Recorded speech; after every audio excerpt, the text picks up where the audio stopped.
of our life to be mediocre, but we have the opportunity to play like gods for the next half of football. We can't be afraid to lose. There's no room for fear in this game. This is the New Hampshire High School Football Show. What in the wide, wide world of sports is going on here? If you can't stand the way this place is, take yourself to higher places. The New Hampshire High School Football Show is brought to you by New Hampshire State Liquor Commission's Division of Enforcement. I don't want them to gain another yard. You blitz all night. If they cross the line of scrimmage, I'm going to take every last one of you out. And now, here's Pete Terrier. And it's just disappointing that every time me and you go to the same game, it's blowout. We will not make that mistake again. And I'll offer this up to you. Next time you have to make a trip out to Keene, if you want to come next Friday to see Bedford Keene, I'll buy you dinner.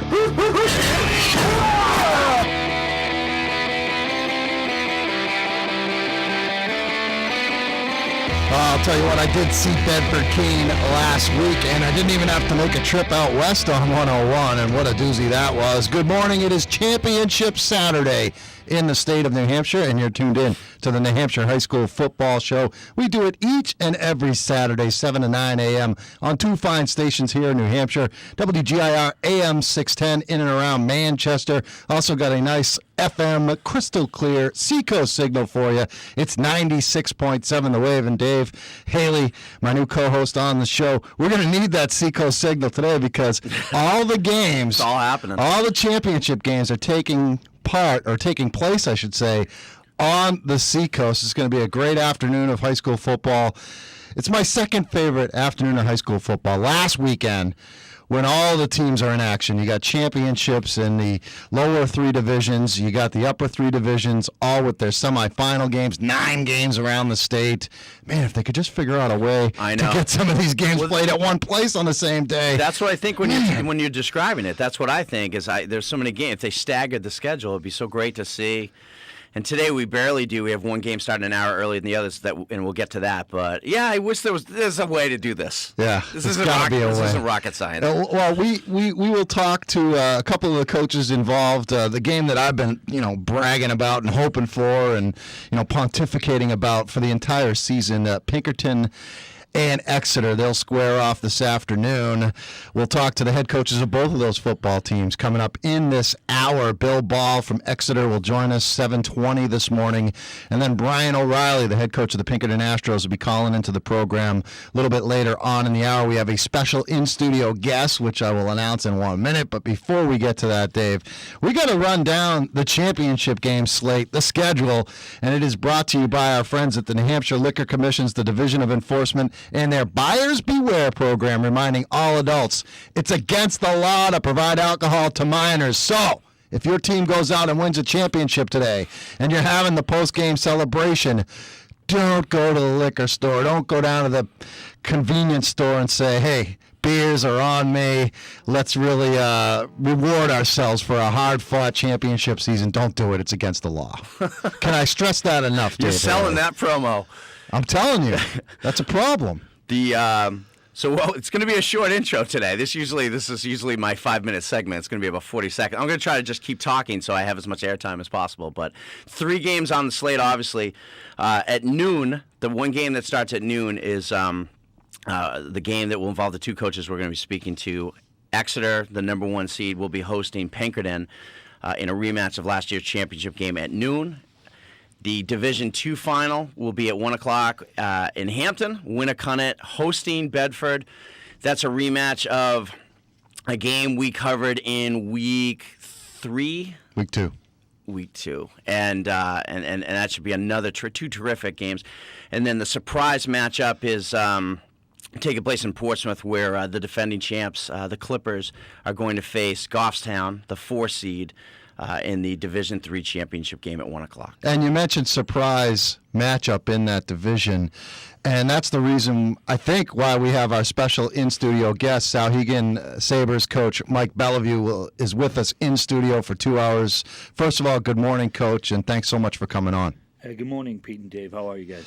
Are you surprised? I mean, you got to be surprised that your team, especially with the season that you guys had, you got to be surprised that you're not getting ready for a football game this morning, getting ready to host one over in Amherst in the jungle.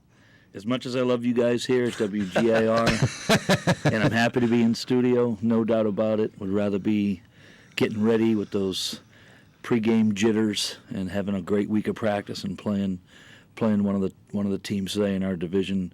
It's pretty tough. It's been a tough week for my team, for myself, but hey, those two teams, they're outstanding teams, and I wish them well today. That's a question I want to ask you. What do you do on a morning? You've been in so many championship games. What's the routine on a morning? Like, is it the same as any game day, or is it a little different because of the pomp and circumstance and everything else going around it?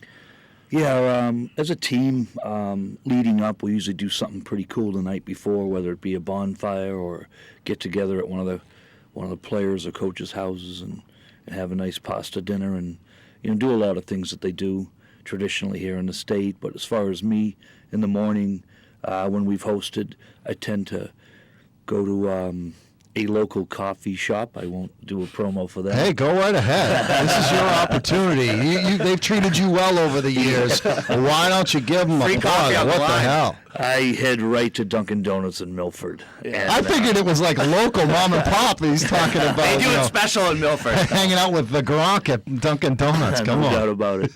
And I probably grabbed one too many donuts, as you can tell. And I head to the field, and I'm alone at that point, and I walk around and kind of envision what the sounds and sights are going to be like in a few hours, and really take it all in, and then get down in the office when no one's around and do maybe another final hour of film, just to kind of saturate that process a little bit, and I kind of wait to see who the first player or two is that comes in, and it's usually pretty quiet, pretty intense, and then it picks up as we get closer to game time, and some of that crazy music they start playing, which I actually like. I hate to admit it, but the edited stuff anyway.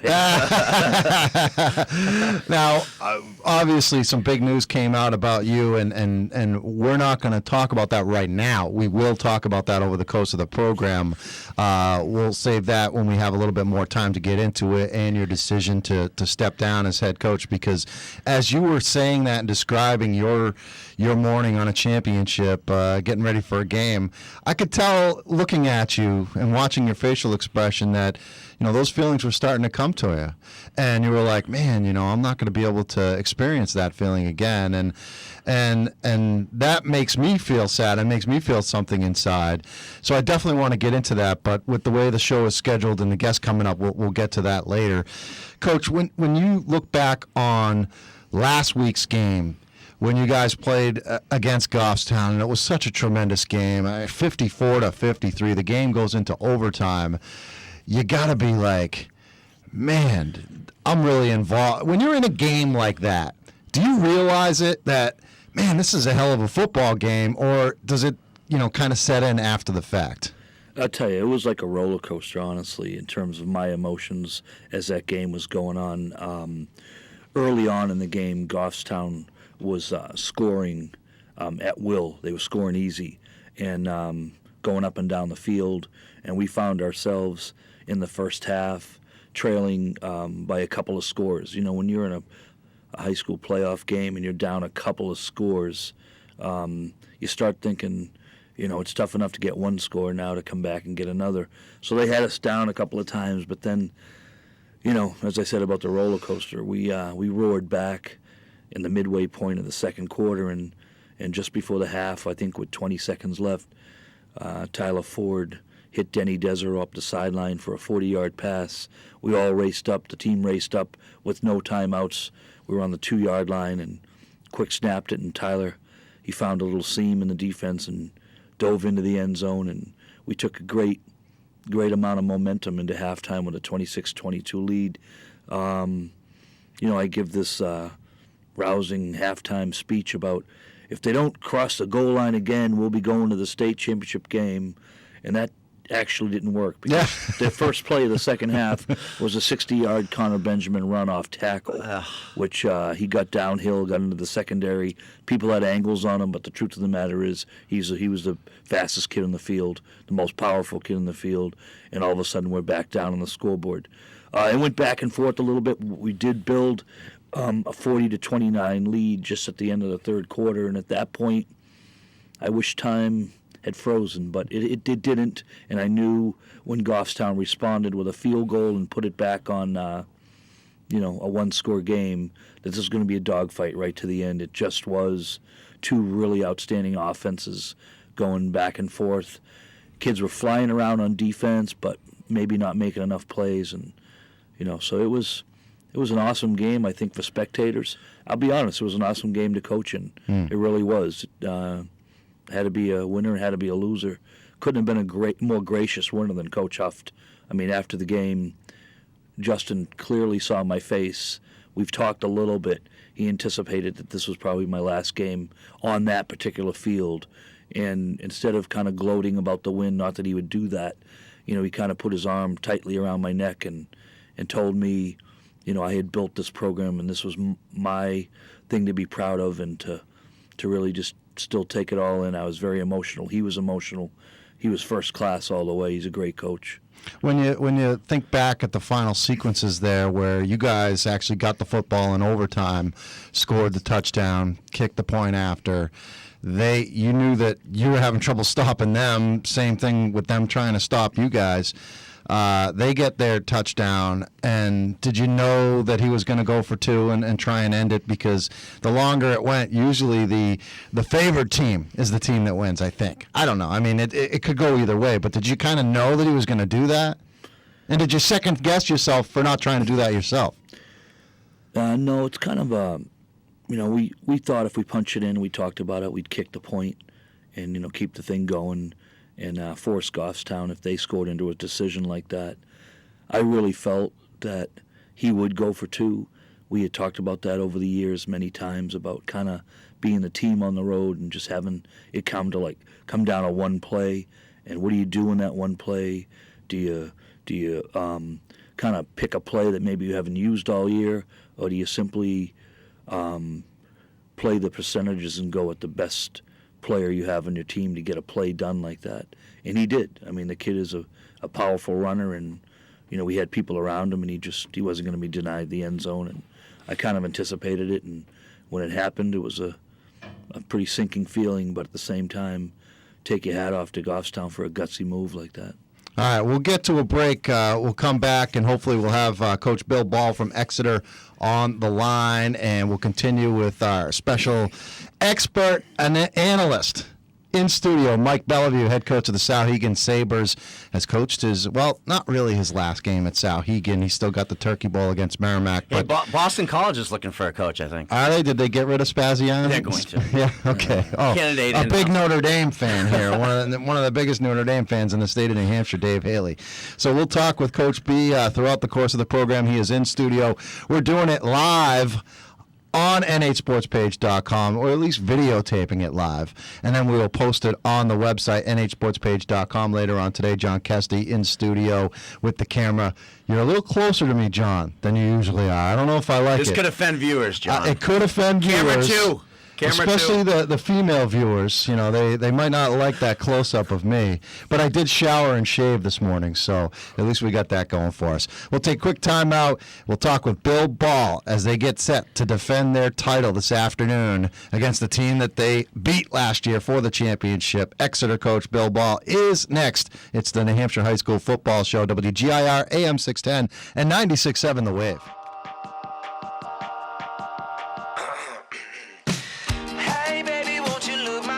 Welcome back to the best local coverage of New Hampshire high school football on the New Hampshire High School Football Show on WGIR AM 610 and News Talk 96.7 The Wave.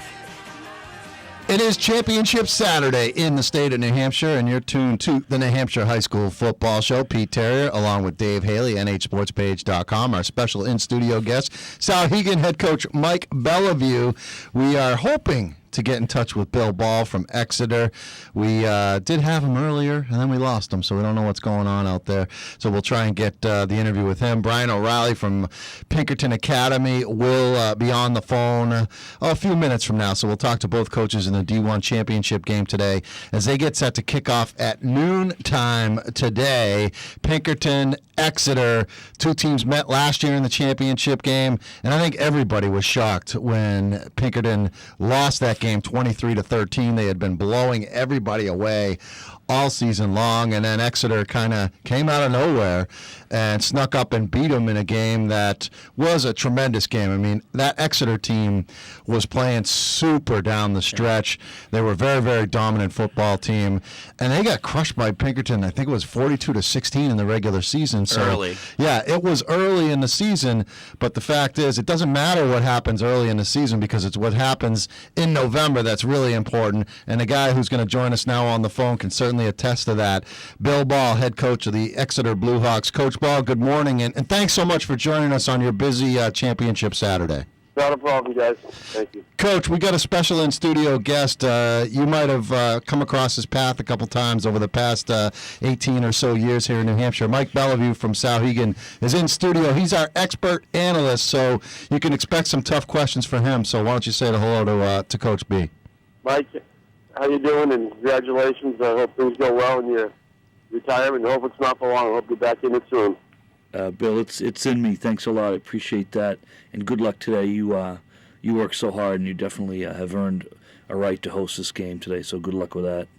Appreciate that. Well, Coach, the Patriots actually brought in a coach who left his team last year prior to the Super Bowl. Josh McDaniels left wherever he was coaching, St. Louis, I think, and they brought him in. I mean, Coach B, you got a couple of hours. Maybe he could ride out there and help you guys out a little bit. Help us steaming up a little bit here, yeah? No doubt about it.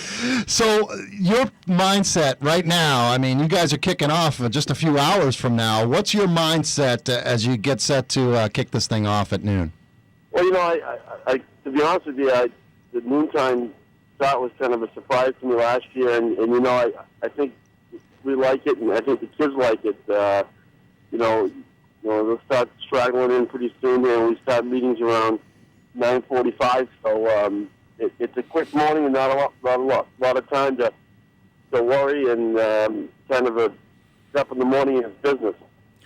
Coach, I've heard more discussion this week about kicking game in regards to your game against Pinkerton today, both in the ability of your kicker, Logan Laurent, and keeping the ball away in special teams from Manny Lattimore. I just wanted to hear, your thoughts on that, and if you agree that it may be a key to today's game. No, I think it's paramount. Our coverage teams, kickoff coverage, punt coverage, and just it's huge. It seems to me that Pinkerton always has a huge return, whether it's a wall return on their punt or a real solid return on the kickoff. They make big plays in the special areas, and we have to do a terrific job in our coverage lanes and our discipline. Coach, it's Mike here.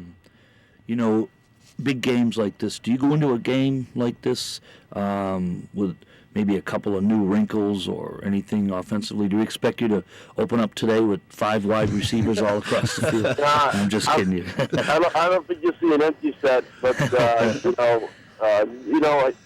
look at you try to always have stuff in there, and sometimes opportunity presents itself, and sometimes it doesn't. And what we run was so concerned of the coverage and how they play in the middle and the edge that it's we get our hands full deciphering that early, and they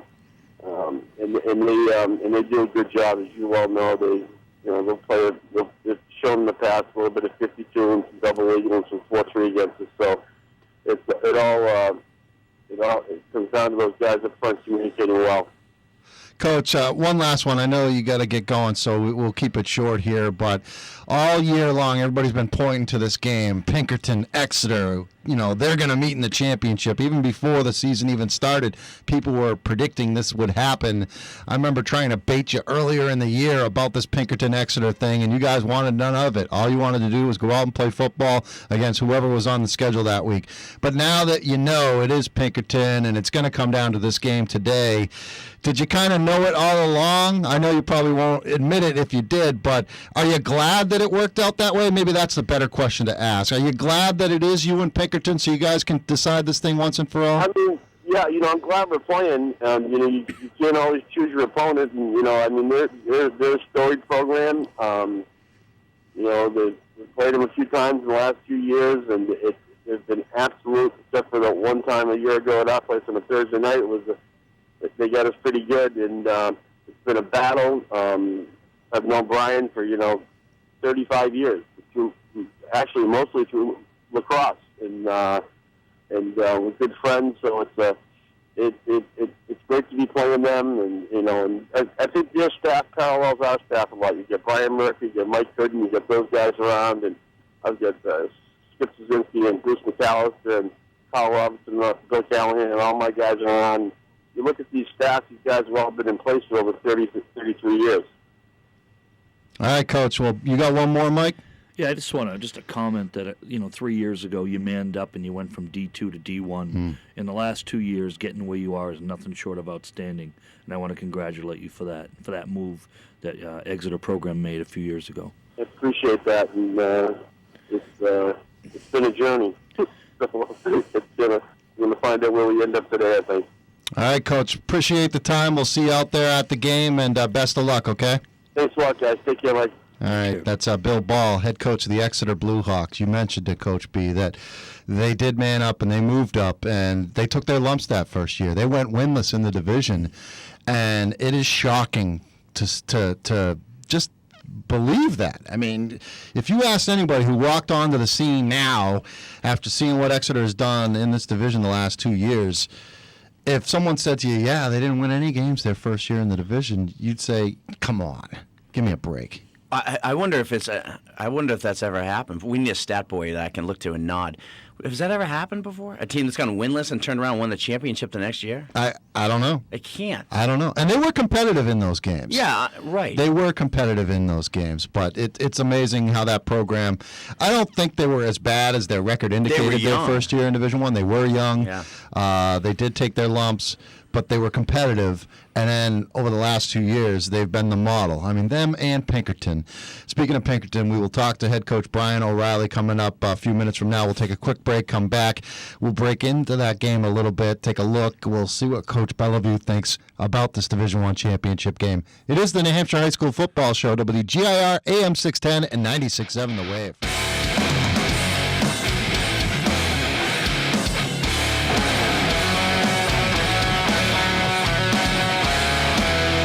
7:35 on Championship Saturday in the state of New Hampshire. It is the New Hampshire High School Football Show. Pete Terrier, along with Dave Haley, NHSportsPage.com. Special in-studio guest, expert analyst Mike Bellevue, head coach of the Souhegan Sabres, who made huge news earlier this week when he said he was stepping down after 18 seasons at the head of things in the Jungle Amherst Souhegan High School Sabres.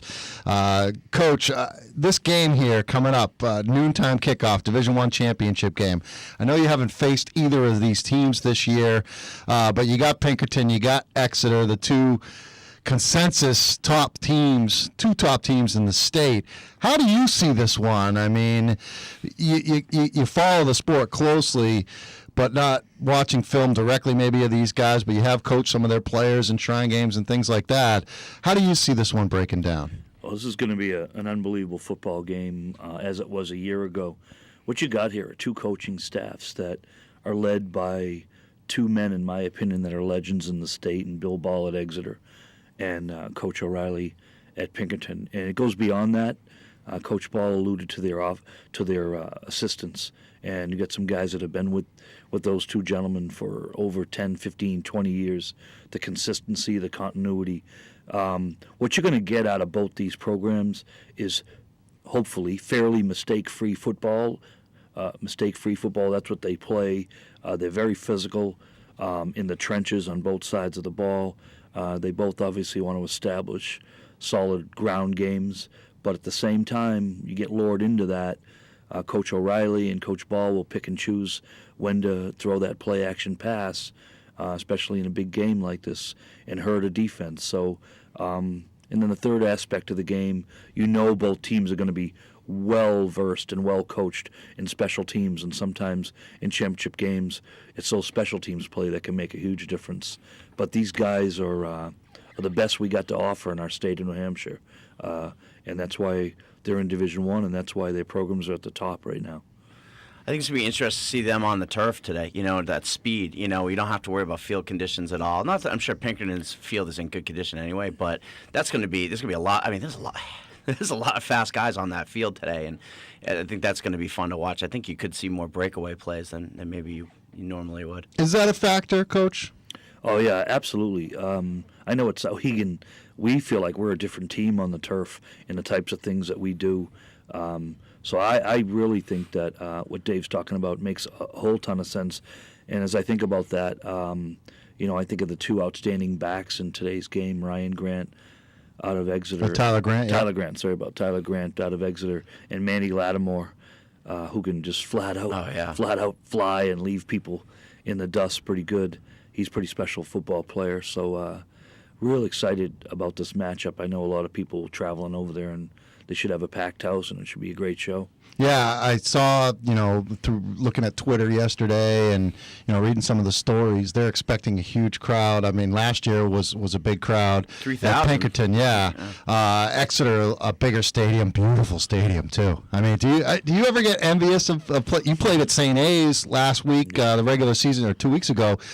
Do you ever get envious? I mean, you got a nice little quaint football stadium in the jungle at Sauhegan, but you go into some of these other places like Bedford, it's like, wow. I mean, these places are really nice. Oh, no doubt about it. Dave said it, as we opened the show. He talked about down the road the possibility of the NHIA looking towards playing at maybe one venue, whether it be a St. Anselm's College, a UNH, a Dartmouth, whatever. I think the St. A's makes a ton of sense because it's so centrally located. Yeah. We played there in the last game of the year against Goffstown. Our kids, they used a college locker room. They come out onto a beautiful turf field. I couldn't believe it, but 3/4 of the stadium was full. Yeah. For a high school game. I was very proud of that. But more than that, it was a really great atmosphere. I would definitely love to leave. I would definitely sign up to not host games at our place, even though we have a great, little venue at Sauhegan High School. And I think it's much more special for the kids to play at a college setting. Yeah, and I see it with basketball all the time where programs can kind of build around, hey, we can get to UNH, or we can get to Plymouth State, or we can get to Southern New Hampshire, whatever division you may be in. But it's a real big, like you said, the college, I mean, as a player myself, a million years ago, I mean, just to be in a college locker room in that setting and have the guy in the suit telling you when you can go on the field and when you can, it's a whole different atmosphere, and it's really a reward. And being a coach like yourself, I think there's got to be a balance where you have all those little kids who are 5th and 6th grade, are the future players for that school, who see that and go, I want to play on this field someday. I want to play, in this setting. And I think that's, huge for these kids to be in that kind of atmosphere. I'd love to see it done. I know it's in discussions, and I won't pretend to know at what levels it got to, but it's something that needs to happen. I mean, there's so many people. We live in such an era of social network where people, on Twitter, or on Facebook, or even emails, whatnot.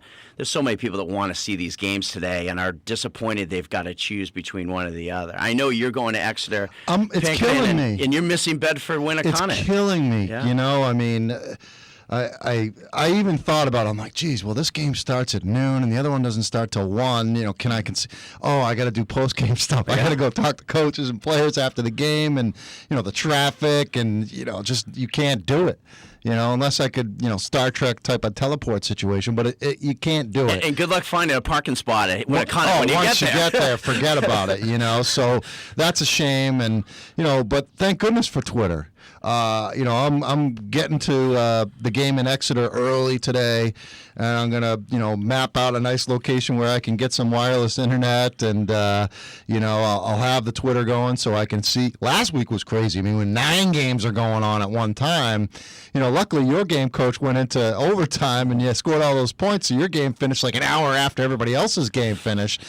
But I was able to kind of follow that just by following Twitter, and it was crazy. I mean, when I was at the Bedford game, the Bedford team won, but they didn't know who they were going to play yet because the BG Winnicott game wasn't over. So we're sitting there doing our post-game interview stuff, and I'm like refreshing my phone on Twitter, trying to tell Ben Francoso and those guys who they were going to play, tell Caparel, if they were going to play Francoso. So it was crazy stuff. Yeah, I was going to just add, last number of years, the Crafts, the owners of the New England Patriots have, they've hosted the Massachusetts Super Bowls, and now they've even extended out towards Central and Western Mass.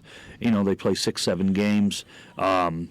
And you know what? I think that we'd have a better scenario here in New Hampshire, because even though it's awesome for kids to play at Gillette Stadium, the bottom line is, with the amount of fans that show up, even though it's a lot from each high school for those games, it's cavernous. And I've talked to players and coaches who said it was a good experience, but it might have been, well, if we go to St. A's, and I know I'm kind of putting them on the spot a little bit, but that place will fill up. That place will get loud. That will feel like a packed house, like many of the high school stadiums will today. And Gillette never really gets that when they get those Massachusetts playoff games. So I think we have a sort of a match made in heaven if we can get there. Yeah, I was just real quick. The Division One and I think I know the Division One semifinals in basketball last year at UNH. The first game was Spalding Merrimack. It sold out, and then the second game was Central Trinity, and they had to wait outside to get in. But the point being, both games sold out. So I mean, you're selling out. They could sell out every game. The amount of money the NHIAA could get out of those events if they had it centrally located like that. Because I think when it's centrally located, more people will go than are going to drive over to. Listen, I think Exeter's going to have a ton of people there. But I'm saying the casual fan, the quote-unquote casual fan, would go to Manchester at a neutral site more so than they would to drive over to Exeter or to Portsmouth or to Winnicott. Coach, question for you about the difference between Division III and Division I. I mean, you played Central this year. You played them each of the last several years. You beat them this year. Kind of a weird situation where you started the game on a Friday night at your place and finished it on a Saturday night at Gill Stadium. But what do you think the big difference is between Division III, the Souhegan program, a powerhouse in D3? Compare your team to those other teams in Division I. If you guys played in Division I on a regular basis, you could be competitive, we know that, but could you sustain it over the long haul? No, I really don't. And just take a look at the Souhegan Central matchup the last 3 years, right? So they came to our place 2 seasons ago, and we lost. Heck of a football game. I think somewhere around 21-13, one-score game. Last year, we go into Central a little bit reeling as a program, and their strength, their size, their depth, they put it on us 42-0. This year, kind of goes back and forth. A couple of good offenses kind of punching and counter-punching, and we end up with a 7-point win. Game could have gone the other way as well. Certainly, what I feel, and I've talked to many Division I coaches about this, and I hope that they really believe what I'm saying, is that we don't. We have pretty good numbers, as they do in the program. We get 70, 80, 90 kids out for football, and that's a great thing. But, we just don't feel like we have the depth that they have. We'll put a starting 5 offensive line out there and maybe hope that we got 1, maybe 2 kids that, if an injury happens during the course of the game, we can roll in, and so that's tough. And then in terms of size and speed and all of that, I don't think we match up on a consistent basis. I think if Souhegan, I think that there was a stretch 3 years ago, the 08, 09, 2010 stretch, that with that group I had, size, depth, all of that, we could have survived and done a pretty good job, maybe even been a playoff team. the group we have now, and then moving forward, we belong right in Division III. And I think most Division III coaches, the Portsmouth guys, the Milford guys, and so forth, Hollis, Brookline, they'd say the same thing. All right, we'll take a break. Hoping to talk to Coach Brian O'Reilly from Pinkerton before the top of the hour, or early in that 8 o'clock hour. Another hour to go. Mike Bellevue from Souhegan, kind enough to join us in studio as an expert analyst for these games. We will start to break down Division II and Division III, especially Division III, where Coach hails from, as we return on the New Hampshire High School Football Show, WGIR, AM 610 and 96.7 The Wave. What up, guys? I'm Bruno Mars, and this is my new single, Locked Out of Heaven. It's an iHeartRadio world premiere, and you get to hear it first, right now. Welcome back to the best local coverage of New Hampshire high school football on the New Hampshire High School Football Show on WGIR AM 610 and News Talk 96.7 The Wave. They're showing the highlights right now on WMUR Morning Sportscast as they've got Pinkerton Astros and Exeter featured on the TV. I think it's probably Jamie Staten doing the sports report. And on the phone right now with us is the head coach of the Pinkerton Astros, Brian O'Reilly. Coach, T-minus 4 hours and about 9 minutes and 20 seconds. Are you guys ready to go today? I hope so. We'll see what happens. Well, we got a special in-studio guest this morning, expert analyst Mike Bellevue from Souhegan. Say hello to Coach Bellevue, would you? Well, you have the right expert on there. You have a man who's been around a long, long time. How you doing, the boys, Mike?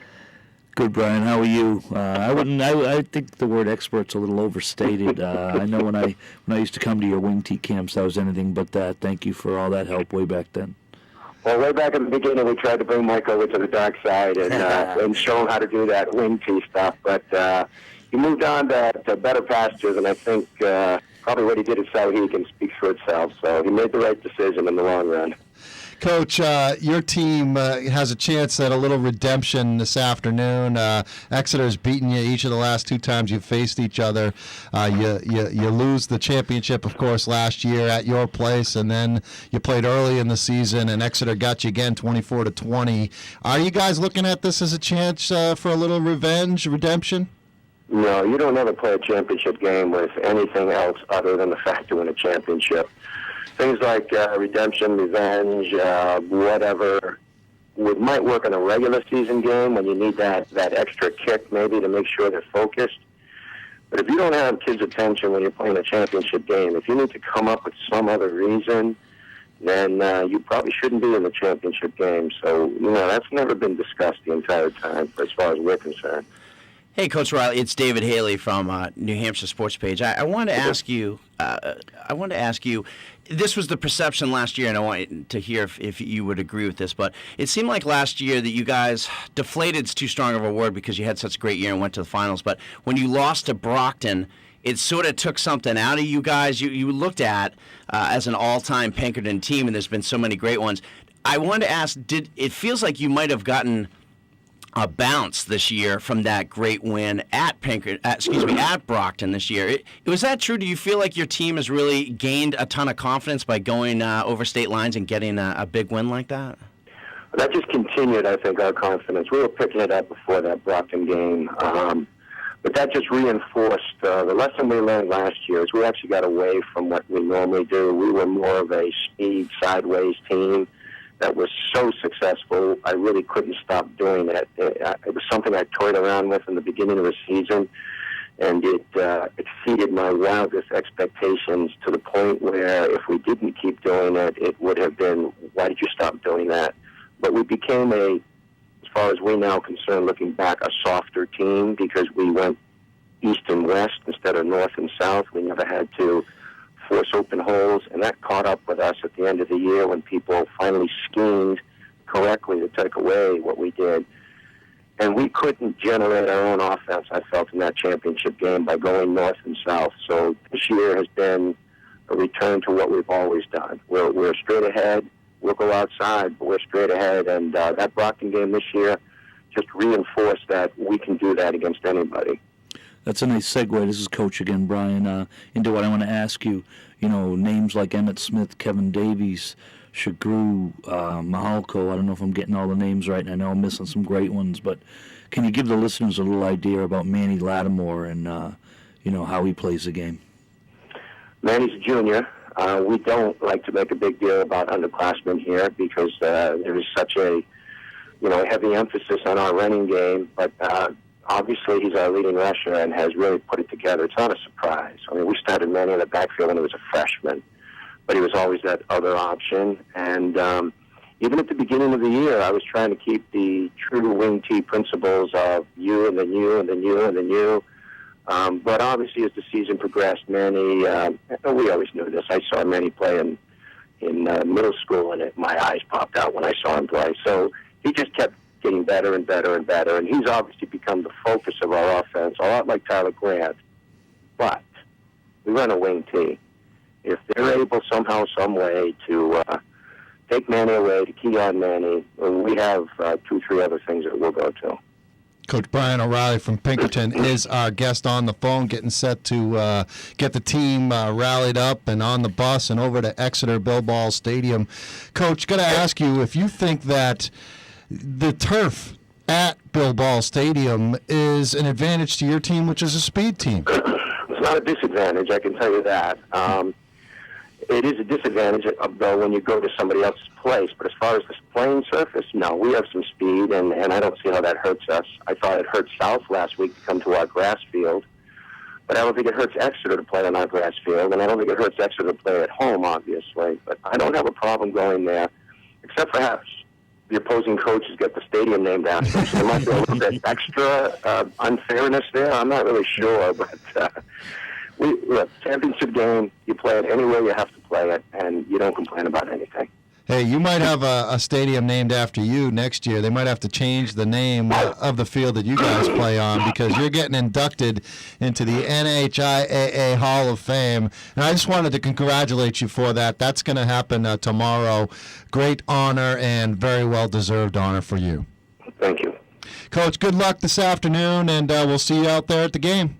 All right, guys. Thanks a lot. Thank you. Brian O'Reilly from Pinkerton joining us. That's what, and look, Coach, we really appreciate, I mean, we say it all the time, but you know what? You guys don't have to do this type of stuff. And coaches like yourself and Coach O'Reilly and Bill Ball, and I could run down the list of names. You guys are great. I mean, 20 years ago, you weren't going on radio shows and things like that. Now there's a couple different radio shows. You got websites like nhsportspage.com and Jeremy Levier's site, Roger Brown doing a great job. You got the regular media outlets.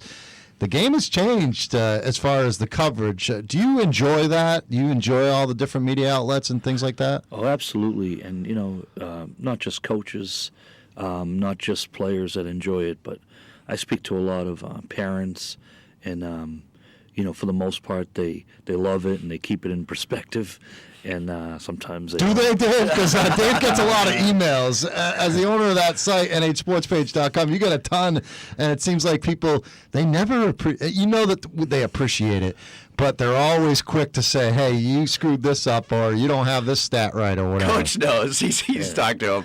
He knows. We got about a minute left to go, so we'll quickly kind of wrap up the hour. I just want to thank Bill Ball from Exeter and Coach O'Reilly from Pinkerton for joining us on the phone. They're going to play in 4 hours. I mean, this is my morning. I'm getting off the air here at 9, running over to the barbershop to get a quick haircut, running back, getting some warm clothes on, although the temperature is not going to be too bad today.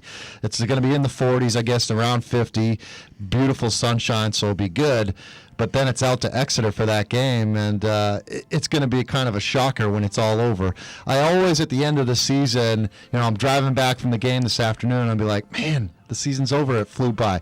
So did the first hour of the show. We got another hour coming up on the other side at 8 o'clock, and it's all Coach Bellevue from Sauhegan, Dave Haley from NHSportsPage.com, and myself, Pete Terrier. We'll be right back. This is the New Hampshire High School Football Show. What in the wide world of sports is going on here? If you can't stand the way this place is, take yourself to higher places. The New Hampshire High School Football Show is brought to you by New Hampshire State Liquor Commission's Division of Enforcement. I don't want to gain another yard. You blitz all night. If they cross the line of scrimmage, I'm going to take every last one of you out. And now, here's Pete Terrier. And it's just disappointing that every time me and you go to the same game, it's blowout. We will not make that mistake again. And I'll offer this up to you. Next time you have to make a trip out to Keene, if you want to come next Friday to see Bedford Keene, I'll buy you dinner.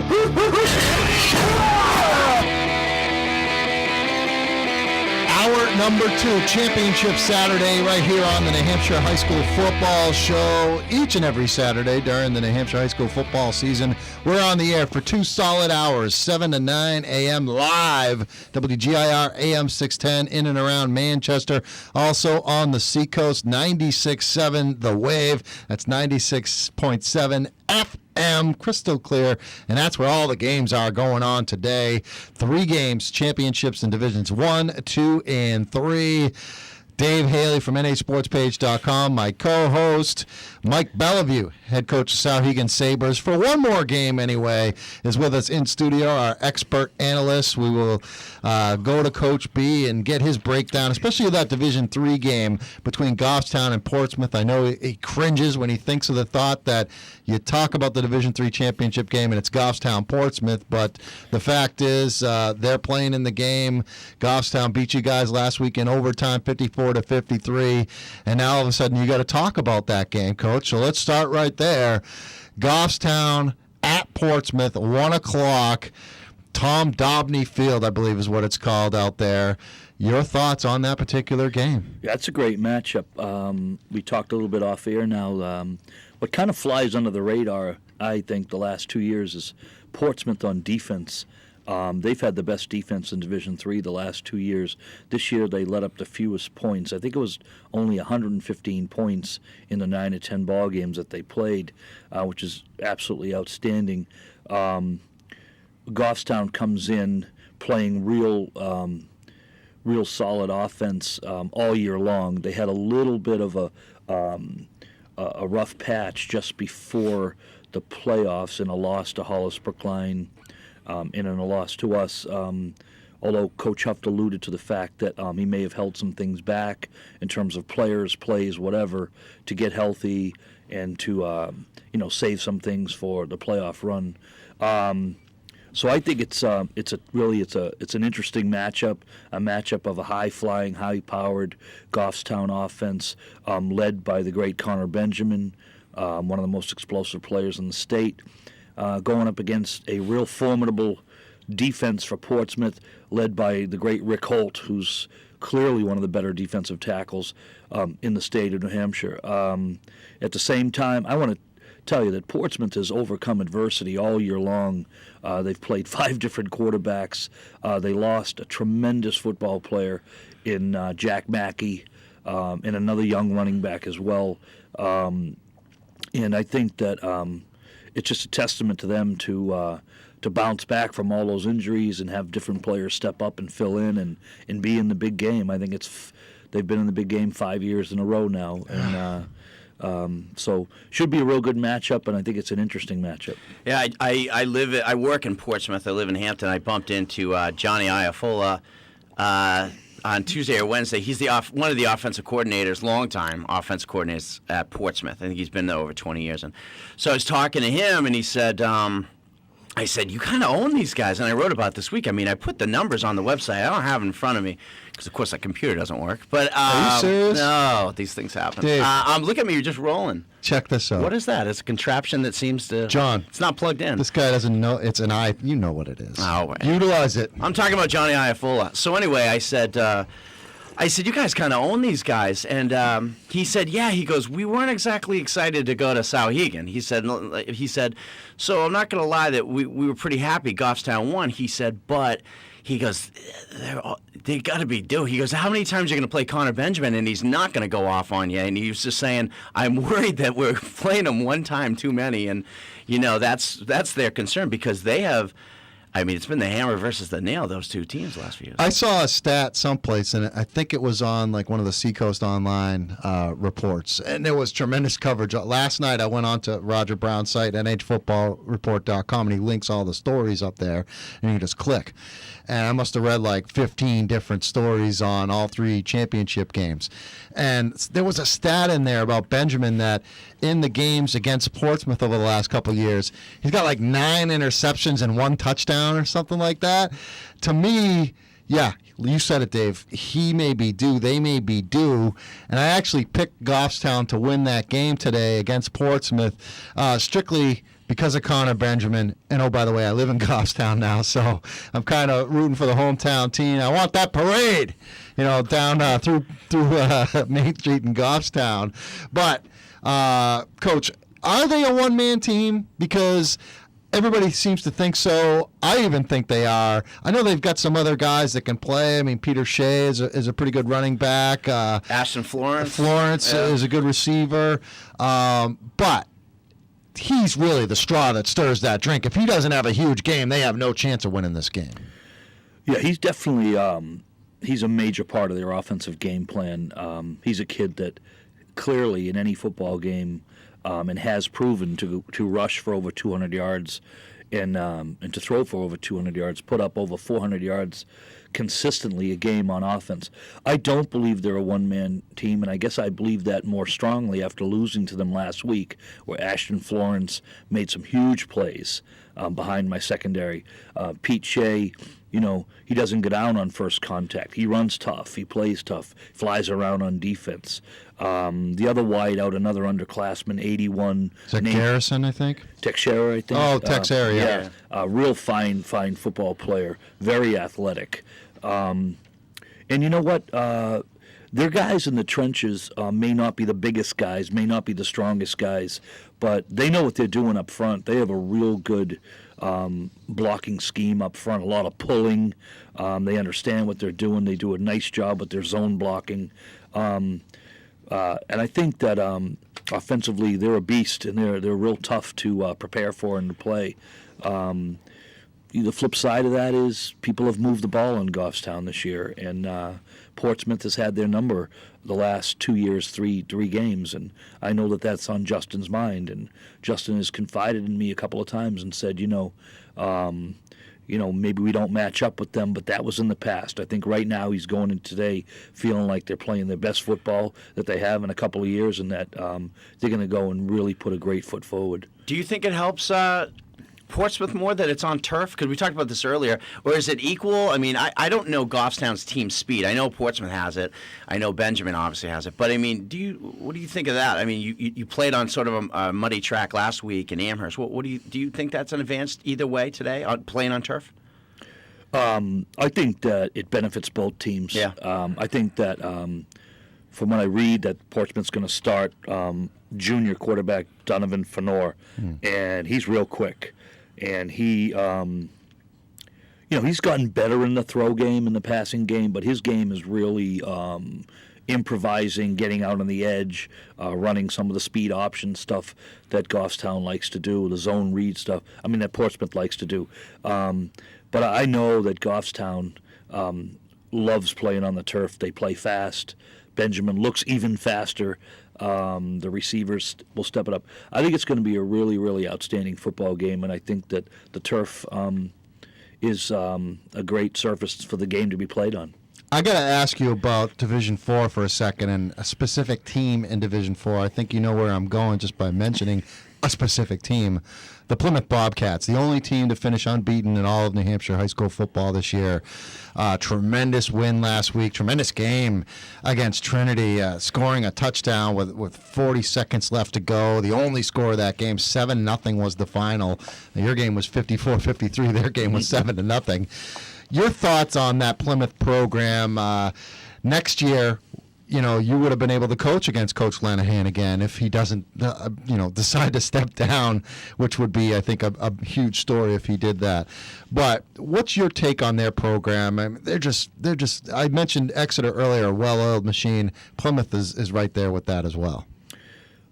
We talked earlier to Coach Ball from Exeter, to Coach O'Reilly from Pinkerton. And when I think of Coach Lenahan, I think along those lines. I mean, he's the top legend in their state. He has the most wins, the most championships. I think the way it's done up there is that he's the leader, and he has a coaching staff, once again, like the other guys that have been with him so many years. And they all buy into his system. They buy into how they practice, how long they practice, everything that's done in the off season. Football in the town of Plymouth is God. It really, not to make a religious reference, but honestly, you hear that term a lot.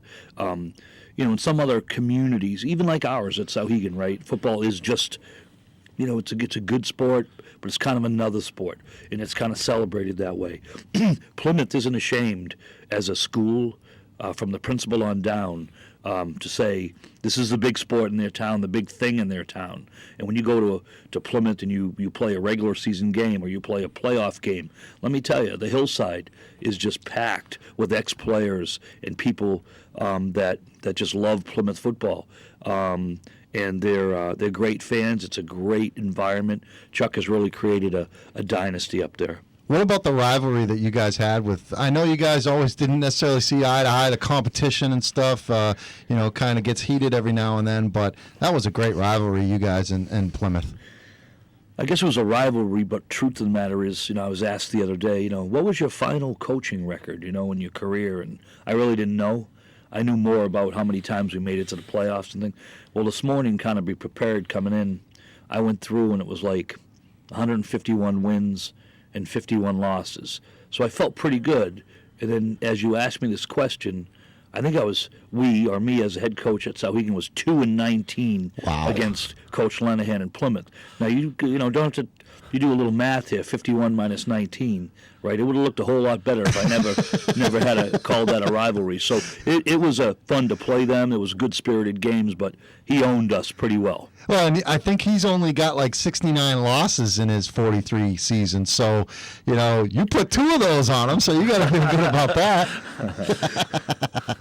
All right, we got to get to a timeout, come back. I want to get into that Division II game, the Winnicott-Bedford game. I'm not sure how much you know about Winnicott because you tried to see him earlier this year. It didn't work out too well. But we'll talk about that game coming up, and we'll continue. We're going up till 9 o'clock. And don't worry, we will get into him stepping down as head coach, that decision. Just kind of wanted to save that for the last. It's like teasing and keeping the listeners there because I know they're going to want to hear about that. So we'll continue with the New Hampshire High School Football Show. Mike Bellevue from Sauhegan is our special in-studio guest, our expert analyst, Dave Haley from NHSportsPage.com, filming the thing on NHSportsPage.com. This will be posted up on the website tomorrow. John Kesty, our videographer extraordinaire. And don't forget, get a quick shot of our producer, Adam Furious. He works so hard in there. He's the man really making it happen for us, and he ducks out of the way when John tries to get him on film. And he shuts your mic off, Dave, so whatever you just said, no one heard. Take a quick time out. More than the New Hampshire High School Football Show coming up straight ahead. WGIR, AM 610 and 96.7 The Wave. 96.7 The Wave. Back here on the program, heading up towards 9 o'clock, and really our final real show of the season, Dave. Dave, you jumped on board with the program a couple weeks ago when Mark Thaler from the Union Leader decided to step away from the Union Leader in this radio program. And I know, I see Mark tweeting still about high school football stuff, and I know he's jonesing right now. I mean, Coach Bellevue from Sauhegan is in studio. He's wishing he was still coaching, but do you think that Thaler's still like, man, what the hell was I doing? I could have waited a couple of weeks before stepping away. Oh, no doubt about it. He loved New Hampshire high school football. He did so much. His passion was so evident. He wants to be a part of Championship Saturday. I can tell you that, and I bet you he'll be somewhere today. I talked to him about this, before he went away, and I said, I think I'll probably see you out there. I wouldn't be shocked if I saw him at Exeter. He's watching pickup hockey someplace. Yeah, I don't know. He's in a rink. But Dave, this is really our final show where we get to kind of talk about the actual games before they happen, and usually we're recapping stuff that happened on Friday night, looking ahead to what's coming up over the weekend, talking about power polls and things like that. But it's all down to the nitty-gritty now, and the game that if I could clone myself and be in two places at one time, I would be, and I'd be pretty close. I mean, I wouldn't have to separate too far. I'd be in Hampton and I'd be in Exeter. I'd be at Winnicott, Bedford in Division II, and I would be at Exeter, Pinkerton in Division I. So let's talk about the Division II game. Dave, you saw Winnicott a couple of weeks ago in the game against Bishop Girton. The big difference with them is Ben Franzoso is healthy. They're a different team. That line is dominating, but when they got Ben Franzoso, they're really tough to stop. Yeah, he's the, I wrote about this week. He's the home run threat, and obviously Bedford has the same thing with Caparel and his right arm, but he's the difference in the game. Give Winnicott a lot of credit for holding that ship together when he went down. I believe they won a couple of low-scoring 14-7. They won a game against Spalding, I think 7-0. Yeah, and that may have been in the rain. I can't remember. But, I mean, you give them credit. That they have the best defense, and I uncovered a pretty cool statistic this week where they've only allowed one running back all season long to get to 100 yards, and that was Tyler Grant of Exeter, and he had 18 carries, 100 yards exactly. He's the only guy. I mean, I went through every single game they played, BG twice, and playing Bedford the first time around. So is Bedford going to, is Dylan York going to get 100 yards? No. But Bedford's got to commit to run the football because, again, if James Caparel goes back to pass 35 times, those Winnicott guys, that D-line is so big, they're going to wear him down. They're going to get to him eventually. Yeah, great football game. As a coach who's now stepping away, I don't have to be so impartial. Good, because we didn't bring you on here to kind of straddle the fence. No, there's no straddling today. Right here, I'm going to show it right here. I'm going for the Bulldogs. All right, I found my little Georgia Bulldog hat, but today it's a Bedford Bulldog hat. Look, I think there's a couple of things in the game today. No doubt about Winnicott's offensive and defensive line. Christian Dyer up front, number 70. He's a beast. He really gave our guy, Jake Kennedy, some fits. And Jake, they played well against each other. It was kind of a stalemate. He's outstanding. The running back, again, I wasn't on the sideline, but saw enough film to say that he dominated that football game. Here's the thing. I think the thing that's going to hurt Bedford is that they're not on turf today. Yes. They're on grass. And I think that that kind of plays away from their strength a little bit. But I'm going to give you one little thing that I think goes that isn't talked about a lot with Bedford, and that they have a great running back in Dylan York. Mm-hmm. He's a track kid, 100-meter kid. Kid can out-and-out fly. We hear a lot about James Caparel, and we should. He's got a cannon. He can throw it 30, 35 times a game and be a difference maker. He can hit some unbelievable receivers like big 6'3" Brian Collins, who's awesome. A great target, goes up and gets everything. And I absolutely love their slot receivers in Mike Valis and Nick Valis. They're fabulous. They're skilled kids that can really bring a lot to the table. So I love them offensively, but York doesn't seem to get enough ink. I know he gets credit within the Bedford program, and he should. But watch out for him today. He could be kind of an X factor. And that the Dylan York factor does play into it. Last week you talked about they need to run the football, Dave. Last week when I talked to Coach Hines after the game, he said that really we wanted to establish the run early. And I remember their first possession in that game against Keene, they got the ball like on the 1-yard line after a Keene punt that pinned them back deep. And instead of coming out throwing, with that spread offense, and what they did was they ran the ball 3 or 4 consecutive times, and they got out of the shadow of their own goal line, and they did it with Dylan York, and they did it with the big guy, David Canoni, who had a couple of carries on that first possession, but then I don't think even played on offense the rest of the game. So they do need to establish York. He had 20 carries last week. I had him for 90 yards, and that was a season high in amount of carries. But they had a nice balance. It was a pretty balanced run-pass thing where usually it's heavy pass and sprinkling a little bit of a run. So I think that's going to be important today. The turf factor, the fact that it's a grass field. We saw the field a couple of weeks ago. There's been some weather since then. Yeah. There's been a couple more games played, or one more game played on there since then. So it's not going to be any better. And I remember some brown, and when I was on the field after the game, there was some like dips, and it wasn't exactly a flat surface out there at Winnicott.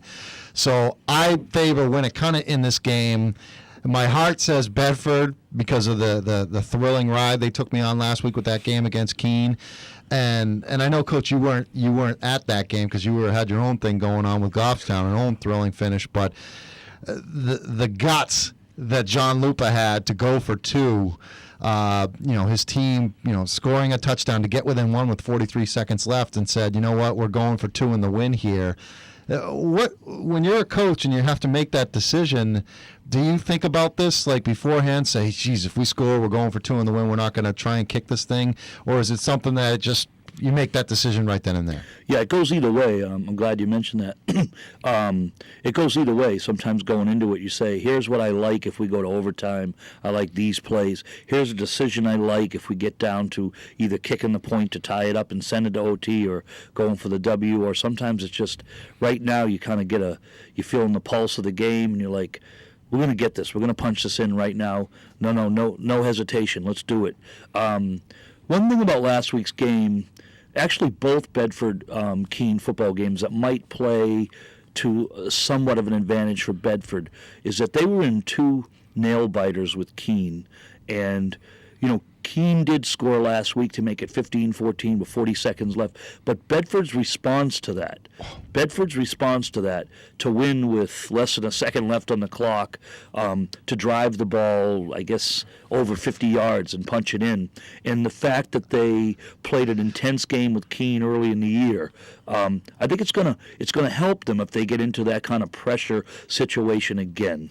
Even the confidence to go to Coach Hines and say, we want to go for it with half a second left. The whole season they said, no, we'll drive the line, we'll get in, and so forth. I mean, yeah, there's got to be a huge bounce coming out of that, and I think you can talk about this better than I can, but when you're going on the road in a championship, you're not playing with house money, but you're just like, okay, there's less pressure.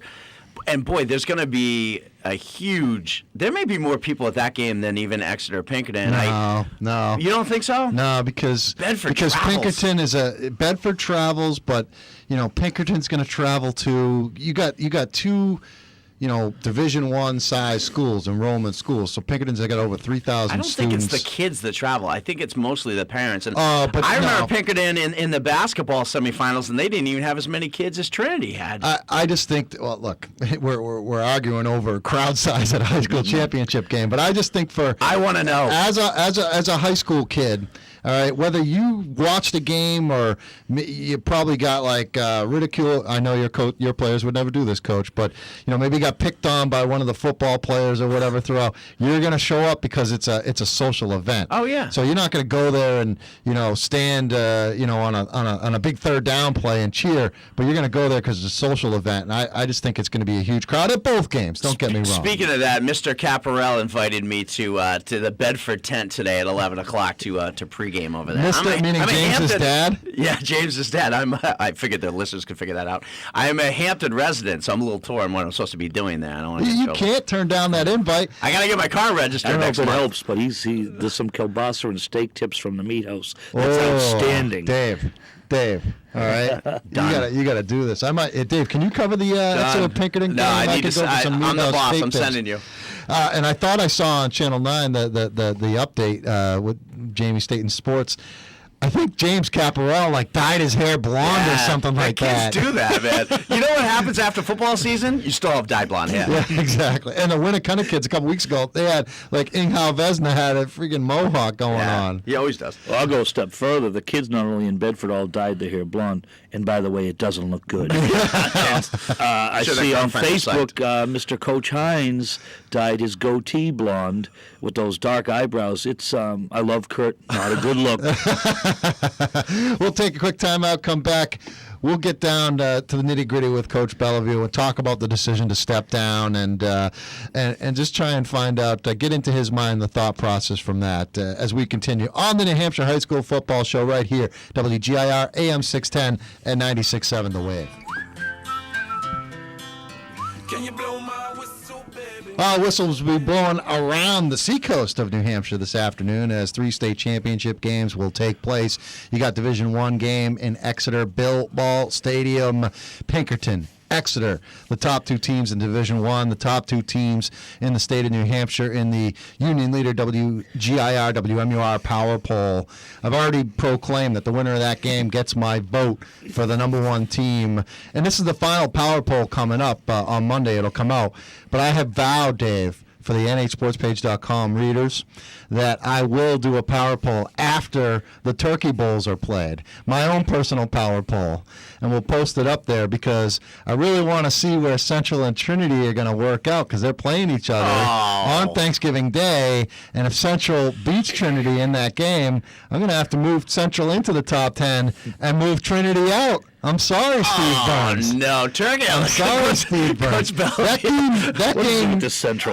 game means something, and I know people think I got like a thing for Ryan Ray at Central. Who says that? Oh Besides my God, everybody. I get killed on the New Hampshire Sports Forum. I get killed on that for my affinity for Central. T&F and G&G. They're right. What is this with Central? There's a listen, problem. They're going to be top 2 in basketball. They're going to get plenty of press coming up in a month. Well, we'll have to do our own poll for that. Oh, goodness. I have no clue. I mean, Sauhegan beat them. You can't rank them over Sauhegan. Well, I have Sauhegan, I think, number 7 in the poll. People moved you. I think in that other poll that I don't vote in, I think you guys got moved out of there after losing to Goffstown 54-53. Let me say real quick. Thrown out. Before Coach they beat Sauhegan by 1 point in overtime, and I saw that. Did they get in the poll at 6 and 5? Goffstown did, and I put them in at number 10. Kelly Brown put them number 2. I mean, come on. What? Because of my homerism, I put Goffstown in there because I wanted to put them in there because they beat Sauhegan. Who knows if they're the 10th best team? You got to be kidding. The polls, Coach. The polls. What are your thoughts on the polls? They're a lot of fun. They're a lot of fun, and it's great to talk about it. Here's the thing. Sauhegan, we dent the top 10. We got to do everything but stand on our head and the players drive the bus to beat Central, and we move up maybe 1 poll spot with a great victory like that. However, we lose in overtime. We put up 53 points, and all of a sudden we go from being sort of in the middle of the poll to the fast track on the way out. That was a little bit disconcerting. I'm with you. I'm with Coach. It makes no sense to have Goffstown at 6. Listen, I'm not, I don't usually talk about the power polls, but you wanted me to talk about it. Here it goes. There is no way you put 6 and 5 Goffstown, who, by the way, lost to Portsmouth by about 30 points in a top 10 of a power poll because they beat Sauhegan. Give them credit for that by 1 point in overtime. You've got to be kidding me. They're number 9 in the Union Leader WGIR WMUR power poll. I'm talking about Goffstown. Portsmouth's number 8. Sauhegan. All right, look. Here's the deal. You're not in the Union Leader WGIR WMUR power poll, Coach. You guys got bounced out. I don't know what you were the week before. Don't tell me Central's in. You're not even in the poll anymore. You guys did receive votes, if it's any consolation. You got 8 points. Monadnock got 3 votes, Coach. I voted you number 7 on my ballot, but I'm one of 8 voters. I don't know if someone took over for Thaler, if they gave somebody else a vote, but Thaler's not voting anymore in that poll. But I voted you number 7, and you're not even in the poll, so everybody else must not think very much of you guys anymore. Not at all. I think we're number 5 in the Siberian poll. That's about how far we feel from that poll right now. Yeah, huge over there. I'm going to look up where you are in that other poll. Hold on, Dave. Take the reins. Phil, let me, please. It makes absolutely no sense. And I think Plymouth got to 8 or 9 and 0 before anybody would even put them in that poll. I almost used a bad word there. But this power poll, it doesn't make any sense to me. And the fact that you're putting Goffstown in there, who's been blown out 3 times this year, and it makes when I saw them jump in there. You're not in the other poll either, in the words of the great Charlie Brown, good grief. I mean, are you serious? They're in a power poll at 6 and 5. No, I'm looking. And Sauhegan's out after beating Central and going undefeated in that division. The Telegraph and the radio station I used to work for, poll. Okay. The week of November 1st, that's the last poll they have up on their website. You were number 5. All right. I don't know where you finished after the loss, but so if you fell from number 5, which no offense, I think is a little high, but that puts they had you ahead of Keene, Plymouth. I don't know. I would have loved to see you guys play Plymouth this year, but I think Plymouth had a better team than you guys. Not by much, but I think that's Yeah, the fun part. I don't agree with that. I don't agree with Keene being better than us. Really? I think we were better than both football teams. They were. Although Plymouth, certainly, they're just a fabulous team. And I saw a little of them. I got a chance to see some film of Keene, Plymouth. I kind of know where we were this year. And so in terms of the poll, it's just a lot of fun. It's great banter back and forth. But yeah, to learn that we're about bounced out of the poll, I come on the show today and didn't even provide breakfast, that's a little rough. We got you some coffee. We did what we could for you. We're on a low budget here, too, you know. All right, let's talk about the decision to step down. Is this something that you knew was going to happen at the end of the season, or did you just, have some kind of epiphany after that Goffstown game the other day? Oh, no, it wasn't an epiphany at all. It was something I've been thinking about for better than a year. I think a lot of people thought when my youngest child, Tim, graduated that I might go out at that point. I was never really about that. I coached long before my first son, Andrew, and my second son, Tim, played ball.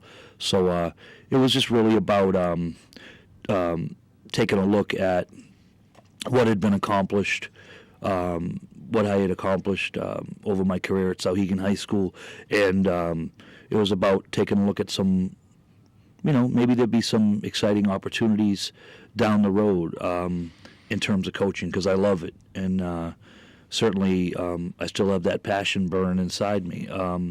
I think if I look at that, I would say, in general, I would say, is there a chance to be a collegiate assistant under somebody that I really thought was running a great program with a great philosophy and a great work ethic? And I'd love to bring my work ethic to that college program. Is there a prep school out there that I could be the head coach of and kind of work with a little different kind of athlete? Maybe athletes that really 100% aspire to play at the next level and move their game to the next level. And lastly, not to open a huge can of worms, but maybe leaving Division III and seeing if there was another program even in our own state at a higher level, maybe Division I, that needed an assistant coach, or maybe something opened up. But I don't really at this point have a burning desire to be a head football coach. I'd like to just coach football, maybe not have to deal with things like that all the little nuts and bolts that you deal with outside of the X's and O's and outside of planning practice. And lastly, if none of that works out, I'm happy, because if it doesn't work out, it means I get to see my son play football, should he continue, and I think he will, at St. Lawrence University. Last year he was low man on the totem pole. They moved him to tight end. They put 15 pounds of muscle on him. He still had to try to move some 300-pound defensive linemen, and that wasn't real easy. I think next year he's going to move up on the depth chart and really get on the field a little for St. Lawrence. And it's a heck of a ride, 6 hours through the Adirondack Mountains or through the farmland. Pick one or the other. It's very scenic, but very long. And I might have a chance to go see him a bit next year, where I didn't at all this year. Yeah, I mean, kind of recharge your batteries. Was there ever a Saturday or a practice where you felt like, boy, not that your head wasn't into it, but that your mind was wandering. Maybe you wanted to go, to St. Lawrence that day and you couldn't. I mean, did that kind of start to happen a little? Or? You know what, Dave? It's a great question. It's a legitimate question. It did not, and the reason it did not this year, there was only once when I had planned a trip.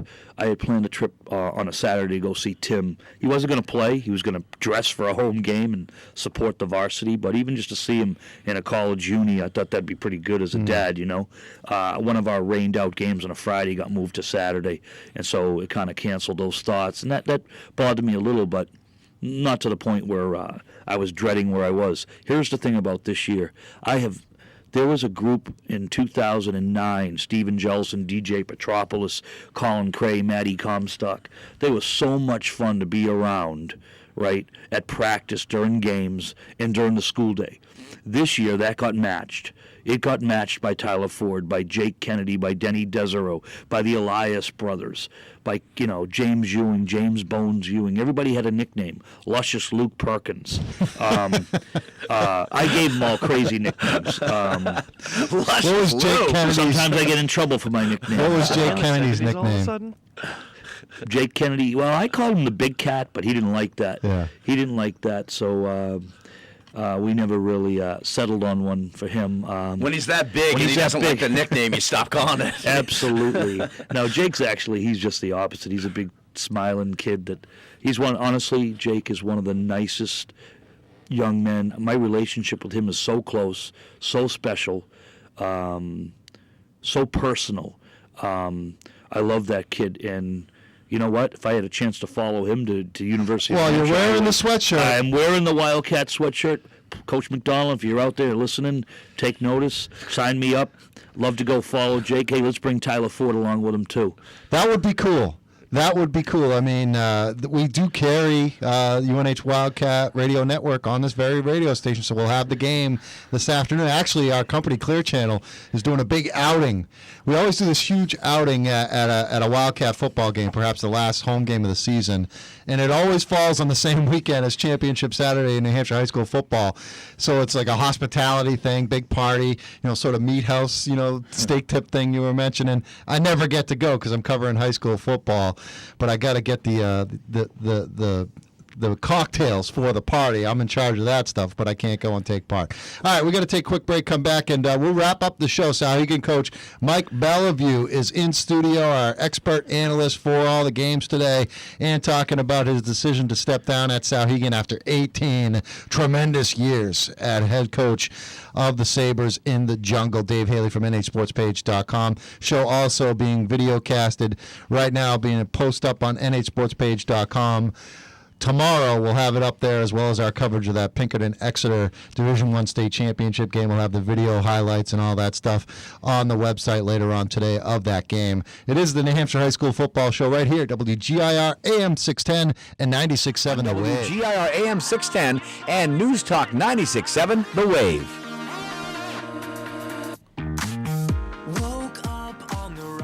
Final 5 minutes of the program. Championship Saturday here, state of New Hampshire. It is the New Hampshire High School Football Show. 3 games for you. We'll break them down. Well, we'll tell you what the games are. We already broke them down over the last 2 hours.